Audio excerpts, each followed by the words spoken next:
You are about to listen to a Jason Burgos exclusive interview.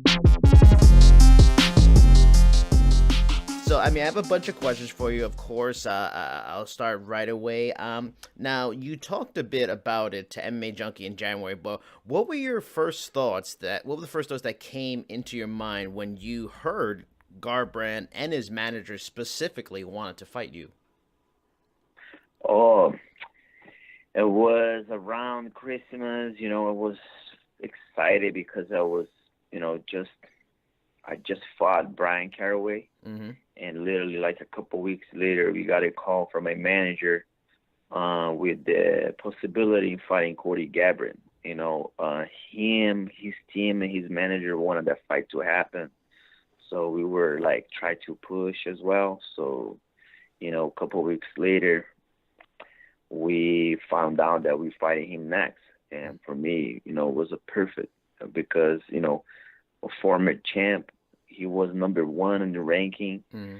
So it was the kind of fight that I like it, the guy that comes forward, aggressive.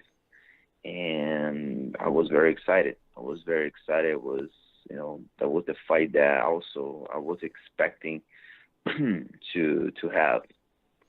Now, because he was coming up for 2 losses, was there at all offended at all? Oh, he's asking for me, he thinks he could beat me? Or was it oh, he respects me, and as a former champion, you were almost flattered by him wanting to fight you? For the fact that he lost to TJ, it was not for me. He's still young. He's a few years younger than me.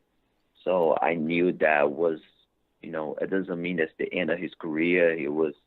And I believe that he was coming stronger than ever for this fight because, after losing the belt for TJ, having the rematch and losing again, I think he was coming very hungry, to try to get the win back and go back to the path to the top 5 again or stay there. And so for me, I knew it was nothing that would have, affected his performance or my performance. And I always, thought, that he was a tough opponent, danger, and I would have to fight this fight in my best performance, my best, and because I knew it would be a hard, tough fight.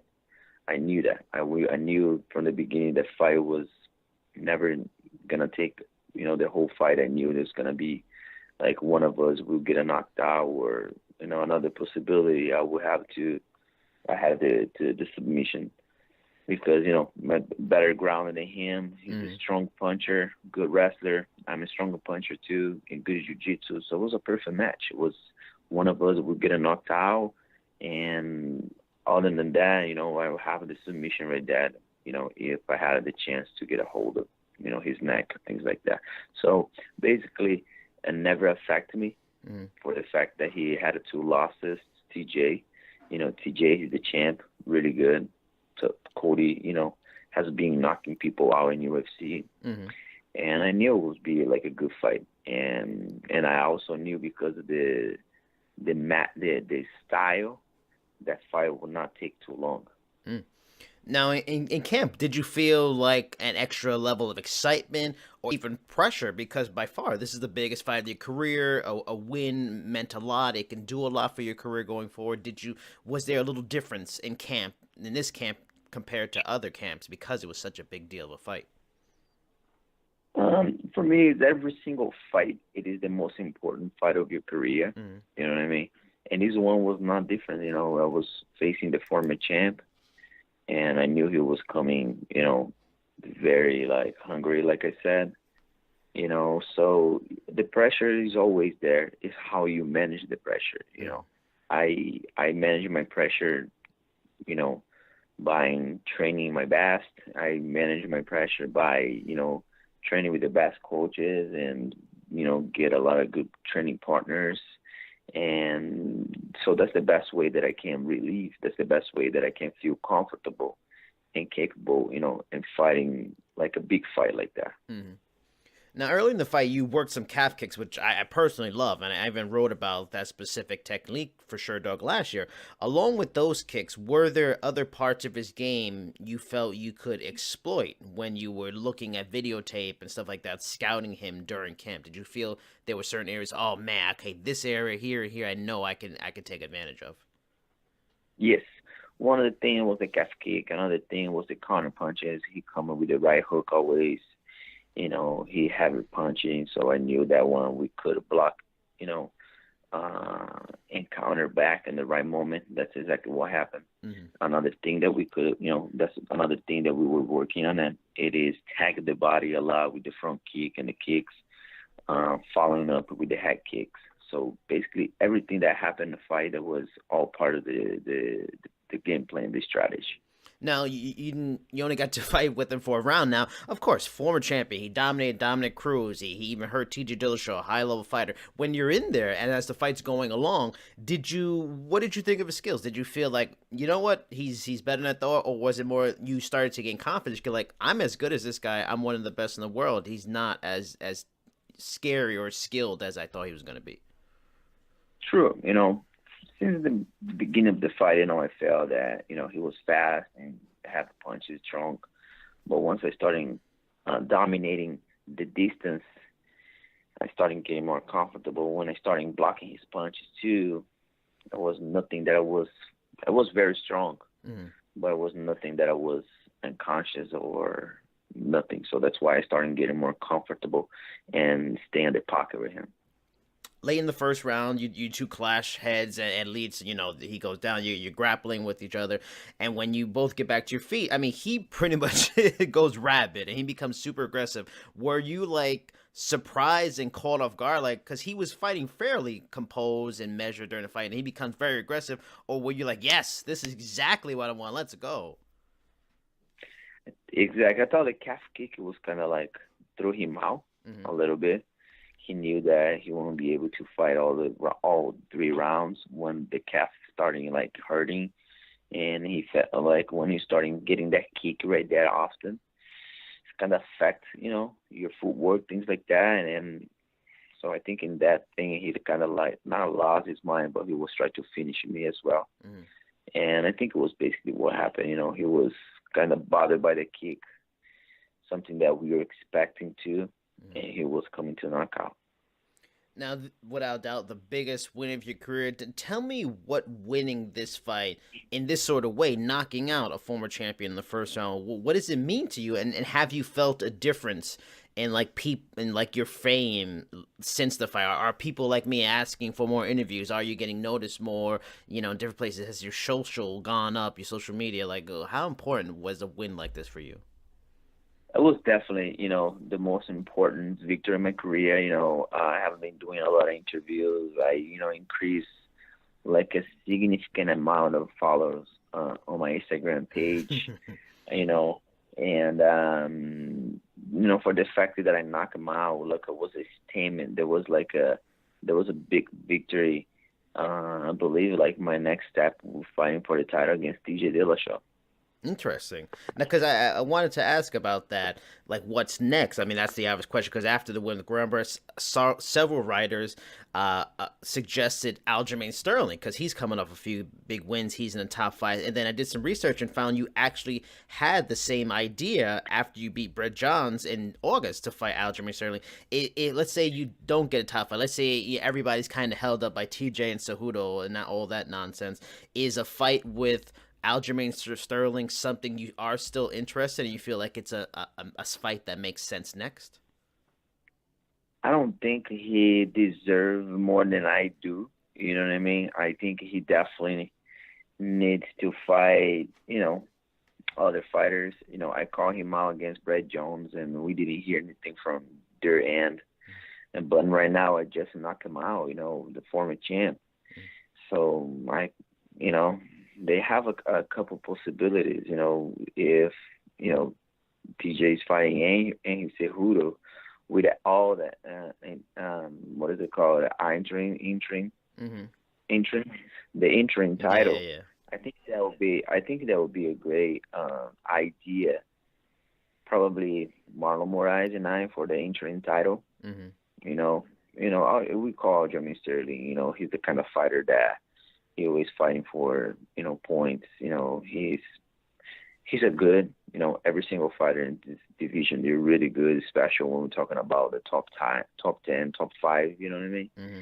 But I think that fight that the fans won. It's if I'm not going fighting for the title with TJ for many reasons, I think the interim title will be like a great picture right now on this division. Mm-hmm. So if it's not if it's No, not TJ, you would rather Marlon Moraes than say Aljamain Sterling for an interim title fight.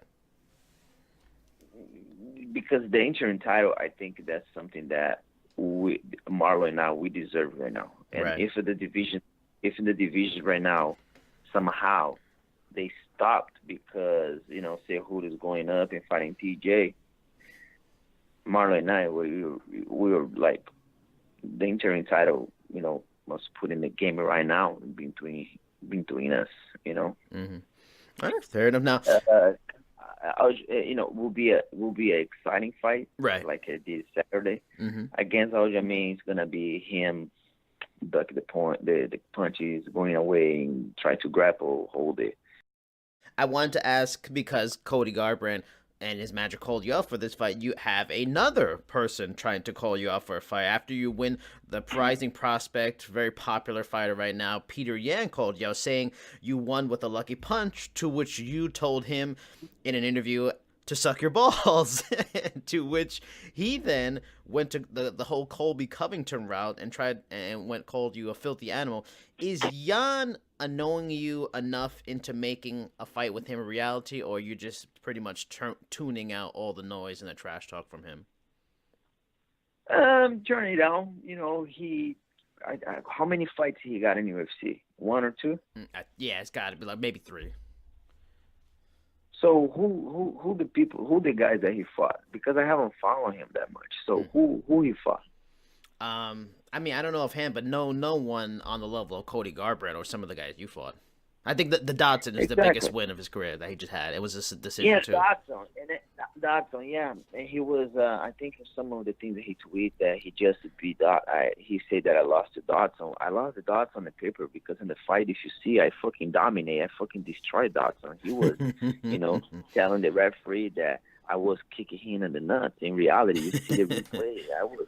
I was kicking him right in the stomach. Mm-hmm. He was running the whole time. Like, I don't know. I feel even today, I don't see someone running from you the whole time is gonna win in the fight. And let's say, but he was outboxing you. He not even teaching he didn't even touch my face. Mm-hmm. The way that I left the fight, the way that I got in the fight, that's the way I left. Not even one scratch. Mm-hmm.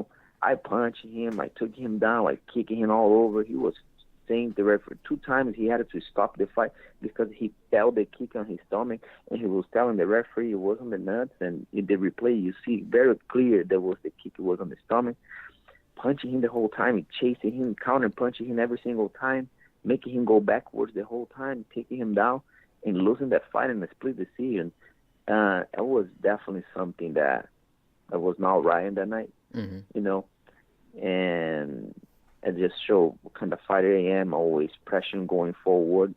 And that Russian guy, he said he just beat Dodson, but if you watch the fight, it was exactly the same fight that happened between Dodson and I. Mm-hmm. The difference that he won, the difference that was on his home, he won by unanimous decision. And then I fought in Vegas, and I lost to a split decision, which is a very, very, unfair. If you watch the fight, I cannot even whatever. So people that was there, the matchmakers, everyone made a statement. Everyone talking about the fight. It was a great fight. They all thought that I won. And then after that, I fought Brad Jones, which I think the Russian guy should have tested himself with Brad Jones. Brad Jones will beat him. After that, I fought Brian Caraway, a veteran, good wrestler, had a victory over Aljamain Sterling. I finished him first round. And now, 4 days ago, I fought the former champ, and then I knocked him out first round. And now this guy comes from nowhere saying that I I lost to Dodson, which any fight is different. I lost in the paper, but I destroyed him the whole time. I was smashing him the 3 rounds, and then I knocked him out the former champ, and then he's starting to challenge me, things like that. He had way more jobs to do in UFC. I'm not saying he's not good. Any single fighter is good. Yeah. Everyone is tough. Everyone is tough in the UFC. Fly even at the smallest girl to the biggest guy. Everyone is tough. That's why we're in the UFC. But now he want to take that. He want to take that moment that I just knocked him out and call me out in a fight, which I think my next fight should be the title. I have 13 fights or 12 fights in UFC. I think it was 9 victories, and the 9 victories was then 6 or 7 finishes. So if you see the ratio is 80% finishes, you know what I mean? Yeah. And that's why I think right now for the business, and not fighting for the title, I think for the entering title against Marlon will be a fucking amazing interest fighting, and Aljamain, we know that he goes there, whatever his strategy is. We saw him out before. We never heard anything from him. He likes to pick his opponent, things like that. But I think the fight that makes sense right now is me against DJ or Marlon. Why is it, do you think, even now, after beating Cody Garbrandt, people still want to call you out? Are people just underestimating your skills? And why do you think people are just not appreciating? Because you just listed all. You beat Brett Johns, you beat Brian Caraway, now you beat Cody. Well, why is a guy like Petr Yan not respecting what you've done in this promotion and understands how good you are? They do, but that's all the trash talk. You know what I mean? That's all the trash talk. That's the thing right now. That's why everyone wants to do it. So I understand that's how they want to promote themselves. That's why they want to get the right fights. That's when they want to show themselves. But I do my trash talk in the octagon. So I go there and finish people. I go there and so we're gonna fight sometime soon. Yeah, we probably will. But the moment right now for me is not him. It's fight for the title. Now, last question. I appreciate the time. The promotion has, at least as of yesterday, hadn't updated the rankings, so you're still at 9. Cody's at 2. That is sure to change. Where do you feel you should be ranked? Are you top 5? Are you top 3? Are you number 2 or 3? Since you feel you and Moraes should fight for the titles, where do you feel you should be ranked by the UFC now after this win? If that ranking, it makes sense. After I beat a guy number 2, I should get his spot. That doesn't make sense that he's still number 2, I'm number 3. It doesn't make sense he's still number 3, I'm number 4 or 5. I just finished. It wasn't a close fight. It wasn't a distance fight. It was a stamina fight. I went there and knocked him out. So Mara's number 1, he was number 2. I should be somewhere in there, number 1, number 2.